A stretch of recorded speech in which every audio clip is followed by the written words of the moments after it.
আরেকটা জিনিস হচ্ছে যে এই যে কিছুক্ষণ আগেও আপনাদের বললো ওই যে অনেক সময় মিডিয়া বলতেছেন যে হাবিবুল আউয়াল ওই যে আগে চিফ ইলেকশন কমিশনার অ্যারেস্ট হয়েছে, ইনফ্যাক্ট এখন পর্যন্ত অ্যারেস্ট হয়নি।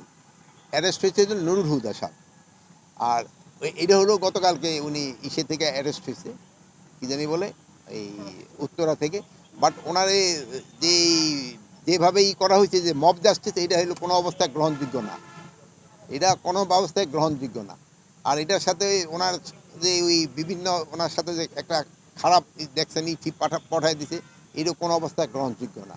আপনারা বলবেন যদি কোনো কিছু থাকে, এই সব কোনো ঘটনা ঘটলে আইন শৃঙ্খলা বাহিনীর কাছে তারা হস্তান্তর করবে এবং আইন শৃঙ্খলা বাহিনী প্রপার অ্যাকশন নেবে। আর ওখানে আরেকটা দেখা গেছে যে আইন শৃঙ্খলা বাহিনীর সামনেও ওনার উপরে করা হচ্ছে। এটার জন্য আমরা একটা তদন্ত করে দেখব, এটার সাথে যদি কোনো আইন শৃঙ্খলা বাহিনী জড়িত থাকে তাদের বিরুদ্ধে আমরা আইনানুগ ব্যবস্থা নেব।